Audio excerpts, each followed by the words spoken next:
Predstavte si, že vás autobus vyhodí v malom mestečku na Makassky Riviere v Chorvátsku. Dedinka sa volá Gradec a my máme v podstate celý deň na to, aby sme chillovali pri mori, ale keďže my máme radi turistiku, tak sa chceme troška osviežiť a poďme sa pozrieť na výhľad nad mesto. A potom sa budeme kúpať. Poďte s nami.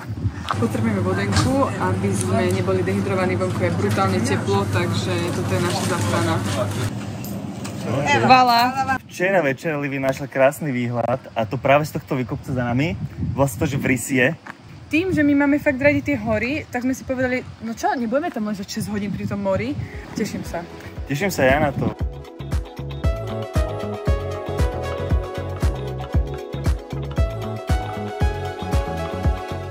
Prvý pocit je taký, že tu je veľmi málo ľudí v tomto centre, v tomto malom mestečku. Mám pocit, že to nie je až také komerčné a zároveň je to tu také aj tichšie. Je 10 hodín, takže asi všetci sú na pláži teraz, no poďme omrknúť po obede pláž, takže uvidíme, že koľko ľudí tu naozaj je. Za nami je krásnych 300 výškových metrov, v tomto teple, tešíme sa na to. No, dúfam, že to zvládneme, lebo máme aj dosť taký pokročilý čas a ideálne je ísť na kopce hneď z rána pri takovejto horúčave. Vonku je asi 35 stupňov podľa mňa.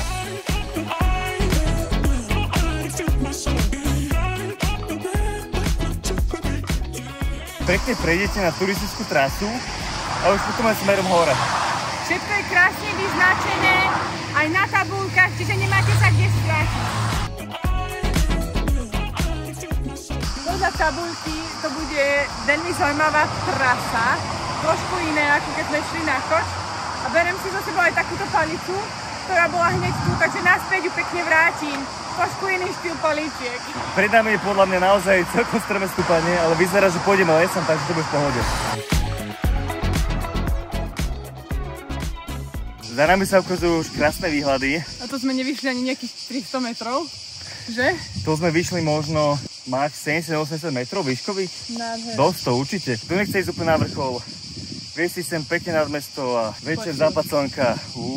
To musí byť nádhera. To by som si dal. No len my sme so zájazdom a máme obmedzený čas. O 3:00 nás už vlastne čaká autobus a vyrážame naspäť. Nič, poďme hore. Tak to stihneme.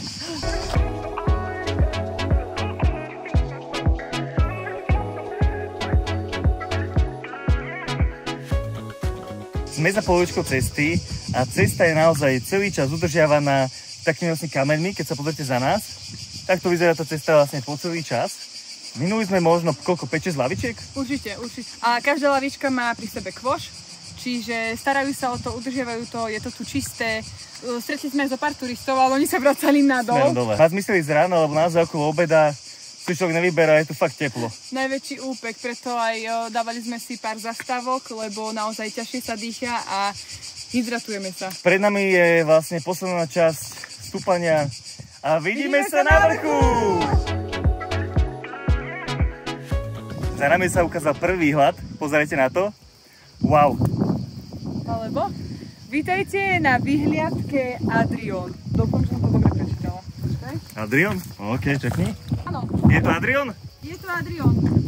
A môžeme si odtiaľ inak všimnúť také veľmi známe. Ten ostrovček za mnou vidíte ešte, že mám tu bakuľu. Tak to je Hvár. Tam vzadu je úplne vzadu, tak tam je Korčula. Taká veľmi známa. Stará. A toto je? Vrysie.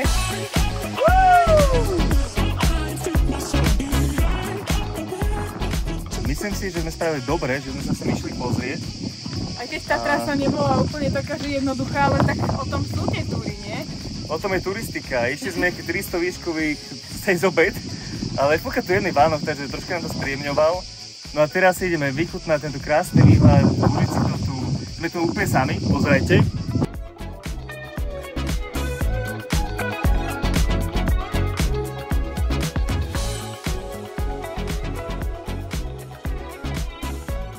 S týmto výhľadom sa zatiaľ učíme. Musíme oddychnúť, nájsť sa, vyčúvať sa, vychutnať. Naraz, vychutnať si tento výhľad.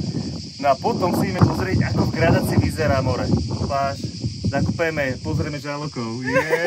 Ak budete náhodou v Gradeci, toto miesto nevynechajte. Určite sa tento vrch oplatí. Prosím pekne, toto je prvýkrát, čo vidím takýto ďalekohľad. Bez toho, aby tu bolo niečo, že zaplaťte.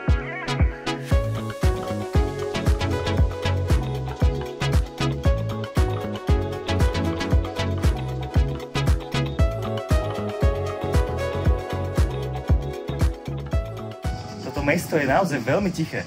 Oproti tej Makarskej rivere, ktorá je ďalej smerom na Makarsku, Baška Voda, sa to nedá porovnať. V Baške Vode a na Makarskej je o mnoho viac ľudí ako v tomto Gradaci. Naozaj tie uličky sú veľmi tiché, ale veľmi čisté. Pozrite sa na to, ako tu je vlastne krásne správený chodník smerom až k moru dozadu. Podľa mňa tu sa možno inšpirovali Gaudí. Gauri? Mohan Gandhi? Nie. Ja takto prvýkrát, čo som v tomto Gradaci, veľmi pekné. A je to podľa mňa taký naozaj, jak si hovoril, ten... Jeden džem. Odporúčame. No počkaj, ešte sa ideme pozrieť na pláž. Potom budeme odporúčať.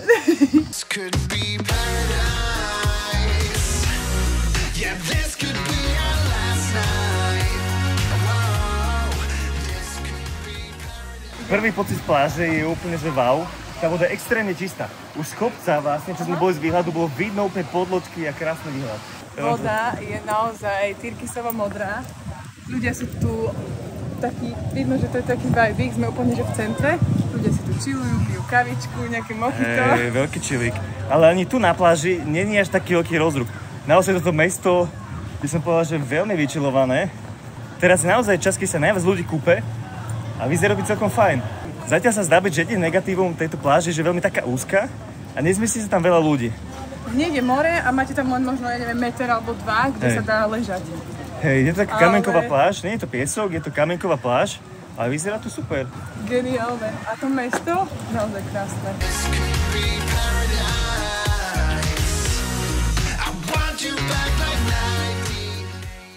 Čo nesmie chýbať v každej dedine? Predsa kostol. Toto je konkrétne kostol svätého Michala. My sme prešli uličkami mesta, mestečko stále poloprázdne, kde tu nejakí ľudia, ale úplne krásny vibe. Veľmi taká pohodičková dovolenka. Ja si viem predstaviť, že keby som tu na týždeň, možno aj s deťmi, tak by to bol veľmi taký oddychový vibe. Že ideme teraz skontrolovať druhú časť pláže, na druhej strane mesta, no a tam sa ideme rýchlo ísť do hory. Nemáme veľa času, takže musíme robiť s tým, čo máme.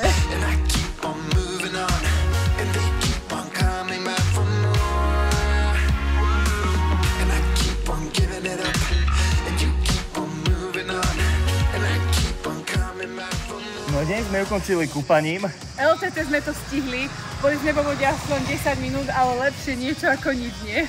Presne tak. No obetovali sme to dneska za turistiku, ale tie výhľady boli naozaj topkové. A stáli za to. Krásne to majú upravené. Lavičky na každom rohu prakticky a hore nikto nebol. Takže bolo to len pre nás. Toto mestečko odporúčame všetkým, ktorí chcú taký väčší kľud. Na Makarskej alebo Baške Vode je to ešte o mnoho väčšia plnka. Takže za nás chvála Gradac.